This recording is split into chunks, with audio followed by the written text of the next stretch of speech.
law matters. Of course it does. Welcome. I'm Debbie Moraes, your host and moderator. As we tell you, this long-running program has continued to provide legal information, practical examples, some anecdotes, and assistance to help you with the law matters. A better understanding of the law puts you in a better position to decide how to protect yourself, your family, and at times your business. As we present various topics, you may in fact decide to handle some issues yourself. If you do decide to enlist professional counsel, our goal is for you to be better prepared, and as a result, so will the counsel that you select. Our goal also is to help you save time, money, and always to achieve the best possible results. We want to welcome again and thank, as always, Attorney David Bazar from the Bazar and Associates Law Firm, who continues to weigh in on our issues and various topics every week. And today, our court system. Where do you go? What court system are you going to be ending up in if you've committed an offense? How do you know where to go? What does each court system do? How is it structured? There are so many, from maybe some you know, the traffic courts, such as the tribunal or a municipal court, but there are circuit courts and district courts and Supreme Courts.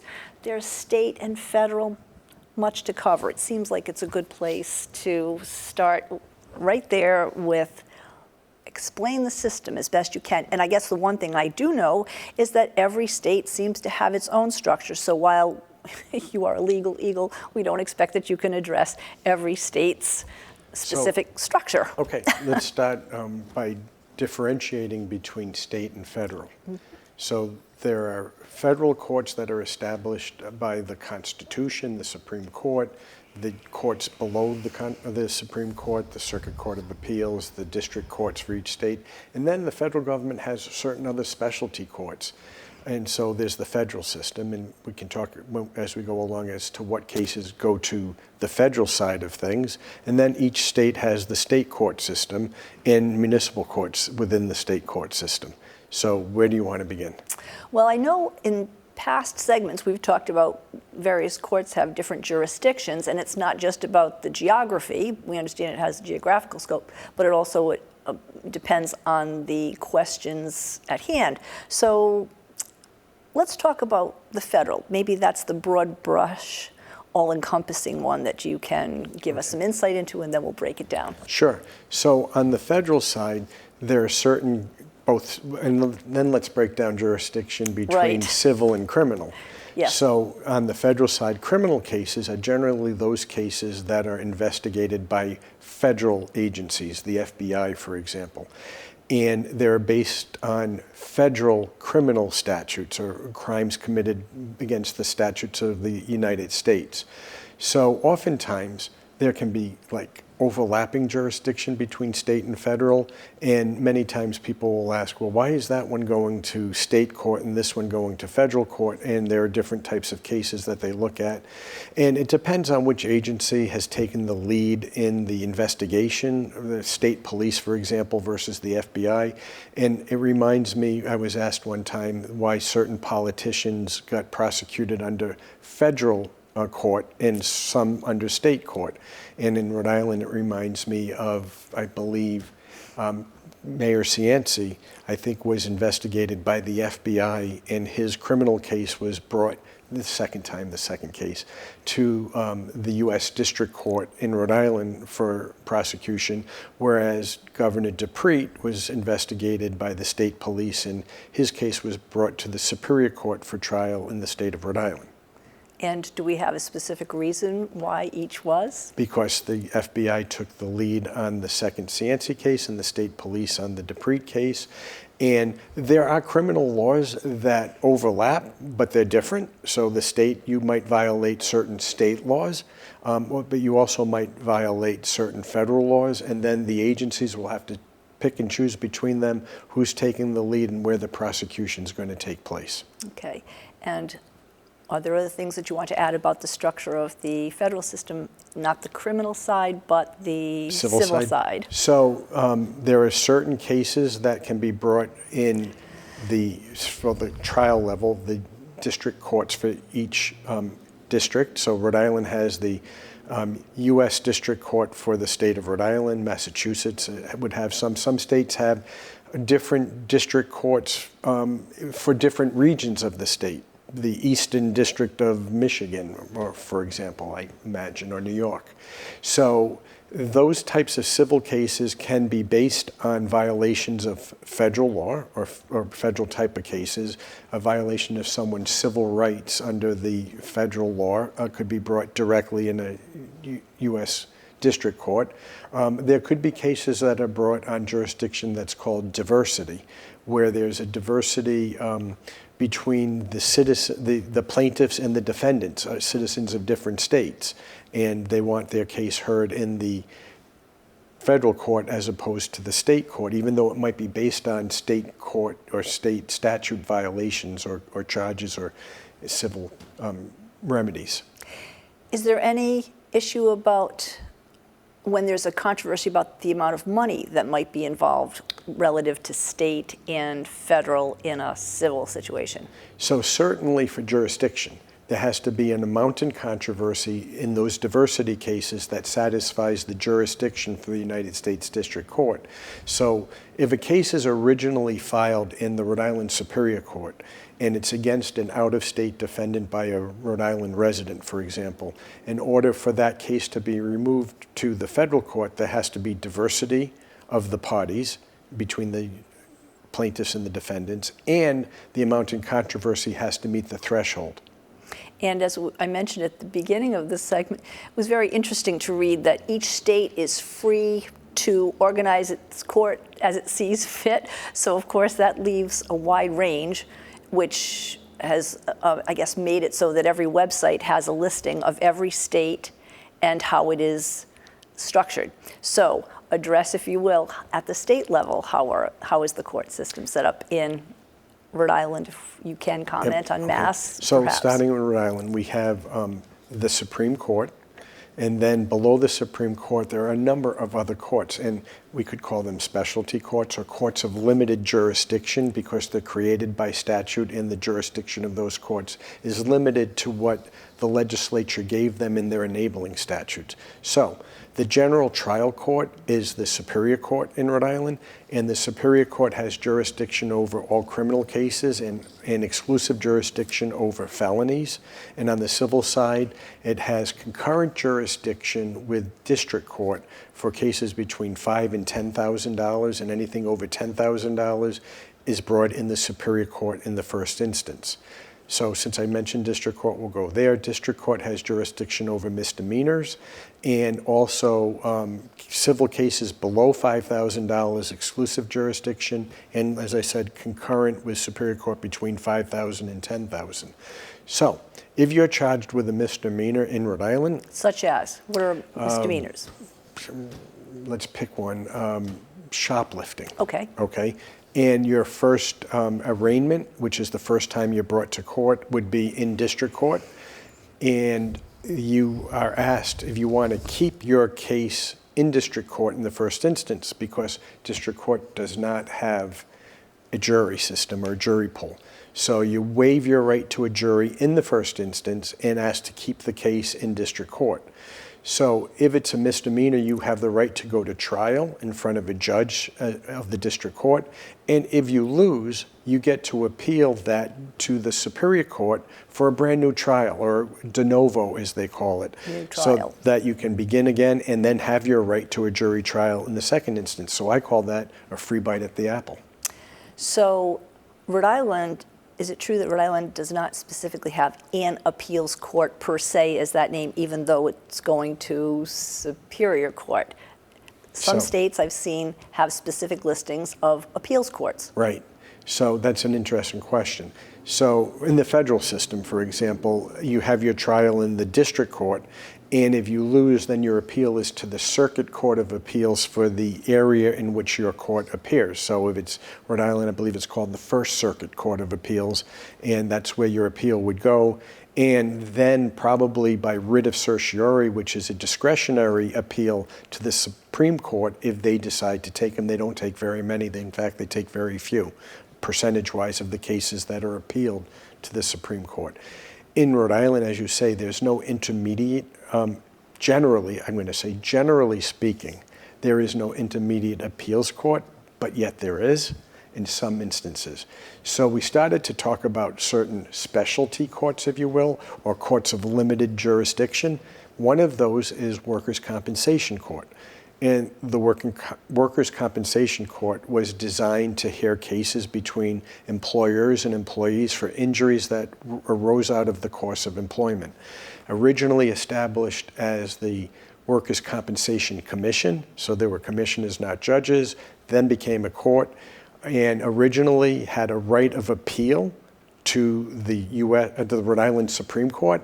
However, since there were so many appeals taken, because it was a way to stay a decision of the Workers' Compensation Commission so that you continued to collect comp benefits even if the judge terminated your benefits, they changed the structure. And what they did was they created a court of appeal, so to speak, an appeals panel within the Workers' Compensation Commission, court, because they changed from a commission to a court. And when they established that appeals panel, what would happen is you would have a trial at the trial level of the Workers' Compensation Court. If you lost, you could have the right to appeal to a panel of 3 judges from the court who would hear the appeal. And then if you lost that, you had a right to a writ of certiorari, which is a discretionary appeal to the Rhode Island Supreme Court, which they could decide to hear or not hear, depending on what they thought of your case. So how does that contrast or compare with one of the other smaller jurisdiction courts, namely the Traffic Tribunal? I believe it used to be called the Adjudication Court, right, or whatever. Yeah. Or was it a quarter commission? But in other words, it was one of those smaller, right, subsets, yeah, with a small administrative adjudication there it is. Court at one time, maybe division at another time, AAD, AAC, which did become the Rhode Island Traffic Tribunal. Yeah. So what happens in the case that you want to appeal whatever that decision is? Is that an option? The Traffic Tribunal, which pay attention, Deb. The Traffic Court, Rhode Island Traffic Tribunal, which was established to hear cases. It flowed out of those other prior courts that we talked about, but to hear traffic cases and certain other cases. They have jurisdiction over possession of marijuana, small amount cases, which I'm not even sure what the status of all those cases are. Interesting. And now in January, I believe they're going to have jurisdiction over almost all of the different charges of driving on a suspended license. That used to go after the second or third level to the district court. And so what happens in those courts, in municipal court, is you have a hearing at the first level in front of a judge in the traffic tribunal or the municipal court. Municipal courts can have concurrent jurisdiction with the traffic tribunal for certain motor vehicle offenses.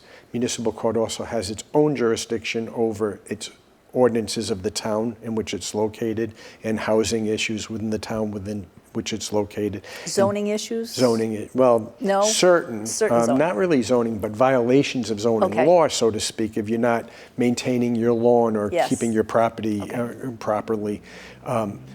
Different appeals to different places, but talking about the traffic jurisdiction from municipal court and in the traffic tribunal, if you have a hearing in front of a judge and you lose, you have the right to appeal to an appellate panel of the traffic tribunal. Again, so they have one too? They do. Okay. Same thing, 3 judges. And if you lose that one, then you have the right to appeal to the district court for another hearing. Another bite of the apple, as you say? Correct. And so the cases that are appealed from municipal court or traffic court to this panel, they can look for mistakes of law. They can't supplant the judge's finding of fact, because the judge in those, traffic tribunal or municipal court heard the trial in the first place. The assessment of credibility lies within the jurisdiction of the judge who heard it. But oftentimes there could be a procedural mistake or other mistake of law or other application of the law that's incorrect, and they can overturn what you did in the first instance. Okay, so you had mentioned the district courts. I've read that there are varying numbers of district courts. I think we have a 2, a 3, a 4, and a 6. Are those geographically based? Correct me, there may be more, there may be You're less. talking about the division, the So- 6th Division District Court, the 2nd Division District Court. That's geographically based? Correct. Okay. Yep.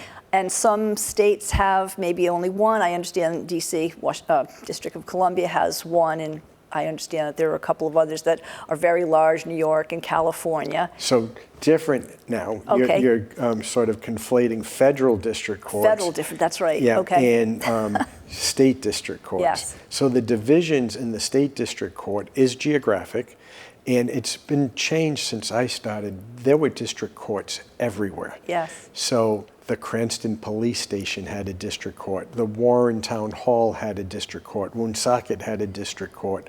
Westerly had a district court. And so that's why there are so many different numbers of divisions. They've sort of melted down into where the state courthouses are now. So there's the the Newport District Court, which I don't remember the numbers, could be 2nd Division, I'm not sure.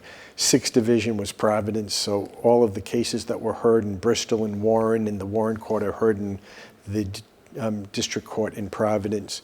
Kent County has a district court in its courthouse building, and the McGrath building, I think it's called, in Washington County has a district court in it.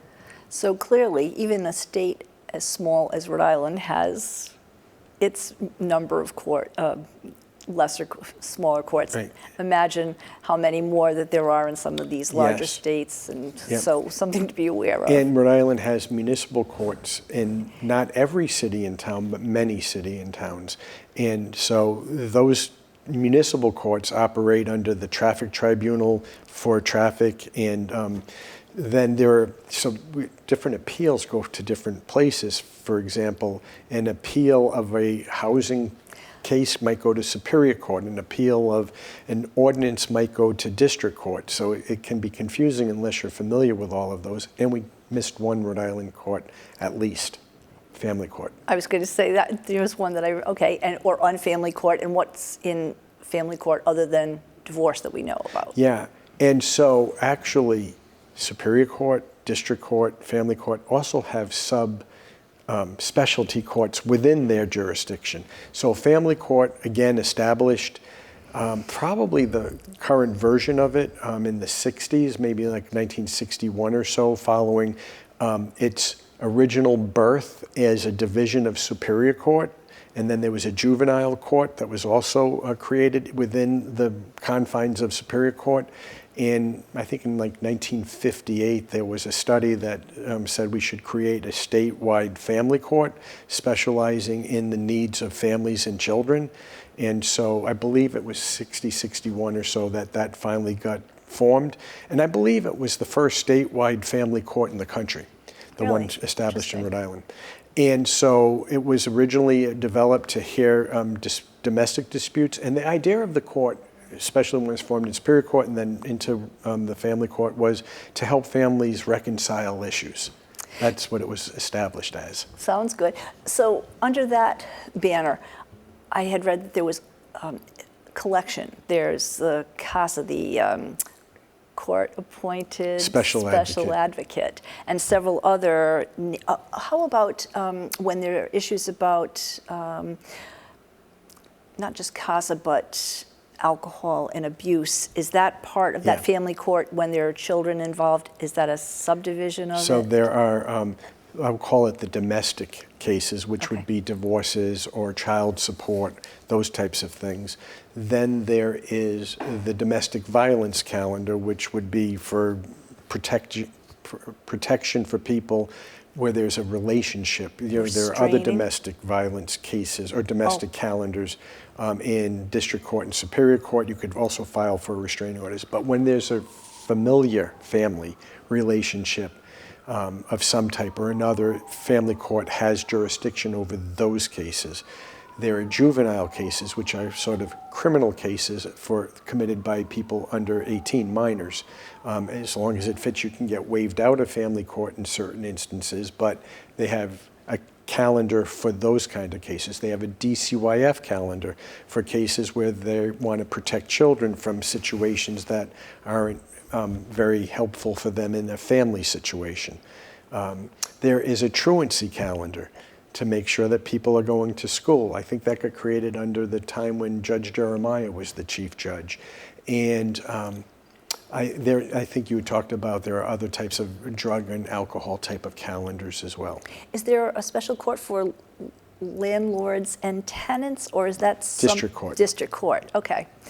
So as we were ticking off a number of these, small claims. District court. District court. So with the number of these that you've listed and we've reviewed, and others that I've seen that others have, such as mayor's courts, recorder's courts, probate courts, juvenile, yes, we've had courts of common pleas, I'm not sure, police court. Okay, with this number and those that you've reviewed, when you have committed an offense, how would you know where you're going to go first? I assume a police officer will usher you to the correct court, but how does that play out, David? So just two things so we don't miss it. You mentioned probate court. There's also probate courts in every city and town in Rhode Island, which hears wills contest, Yes. adoptions for certain people over 18. If it's under 18, it's in family court, although guardianships could have co-jurisdiction depending on whether it's contested or not between family court and probate court. Name change, probate court. Massachusetts, by the way, has a probate and family court division that hears those types of cases. So I just want to make sure we mention that. But where you're going to go, if you're charged with a crime, when you get charged with a crime, you're given paperwork that tells you which court you're going to go to. If it's a state crime and it's your first appearance, usually it's an arraignment that would be held in district court. If it's a felony, they don't take a plea because they don't have jurisdiction over felonies, but they will set a court date in the Superior Court for you. And what if you have a civil case? You weren't fairly paid for something and it's under $5,000 versus over $10,000. Right. What happens so in those if it's cases? like you did work for somebody, a service, painted someone's house and your $3,000 bill wasn't paid, that would fit under the jurisdiction of a small claims case in Rhode Island. So district court, which has jurisdiction over small claims, certain forms that have been created to try to be user-friendly so that you could file it yourself, unless, of course, you're a business, because a business is an entity. And if you're not a lawyer, you can't represent someone else, so you can't represent your business.